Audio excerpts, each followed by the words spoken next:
Costco CEO and President Craig Jelinek says that he agrees with President Obama's desire to raise the minimum wage. In fact, he says that he would like to raise it even higher to $10.10 per hour.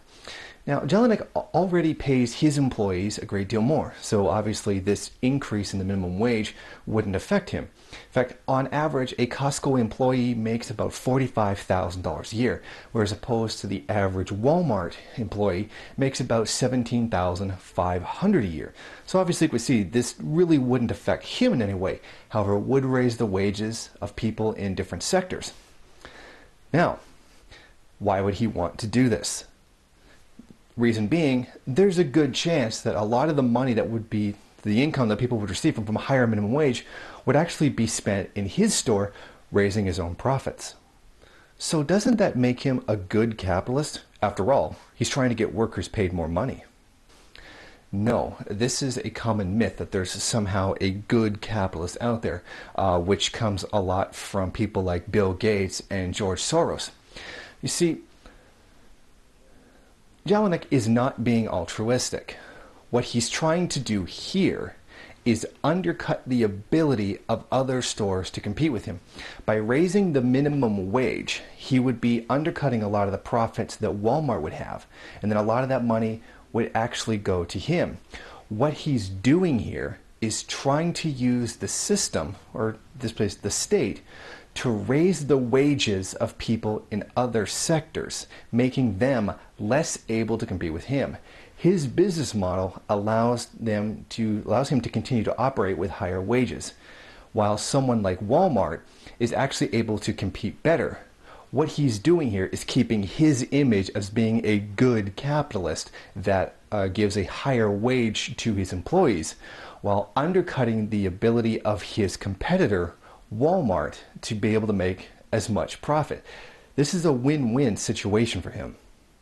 Marx spoke of this phenomenon, this contradiction in capitalism. It's essentially reducible to capitalists trying to raise the wages in other sectors of the economy in order to outcompete them for their own benefit. Here's another good example of this. Walmart has not explicitly come out against Obamacare, and in fact have made several positive statements in favor of it. Now, why would they do that? Walmart is one of the biggest employers, actually is the biggest employer in all the United States. Why? Because Obamacare extends to people who have full-time work. The vast overwhelming majority of the actual employees of Walmart work part-time, which means Walmart is actually exempt from carrying out the Obamacare on their employees because they're only part-time. Now, this would extend to their competitors who do have full-time employees. Now, these people will eventually want to stay more at these full-time jobs because now not only will they be receiving more income because they'll be working more hours, they'll now be able to receive Obamacare, which means they are less likely to leave those jobs, and those jobs will be less open as a result. Walmart has an extraordinarily high turnover in terms of employment. Now, this is one of their benefits because people don't stay. If they don't stay, they don't build seniority, and they can't ask for wages for even what is even allowed to happen. These people will instead stay at the jobs that are full-time, keeping the Obamacare, and then because they're there longer, they ask for raises because they've been there longer.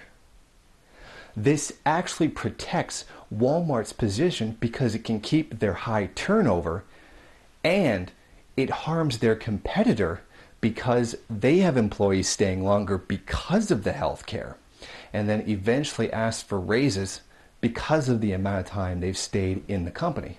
This is a contradiction of capitalism that Marx pointed out.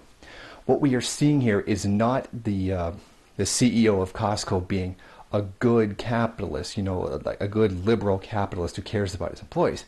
He cares about his public image. And what he also knows how to do, because he's a businessman, is undercut his competitor and find ways to make himself not only look better, but to cut the profits of his competition.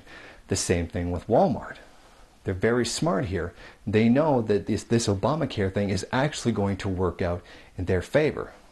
Although this is increasing the living standards of the working class, which goes against their interests, the class interests of the ruling class as a whole.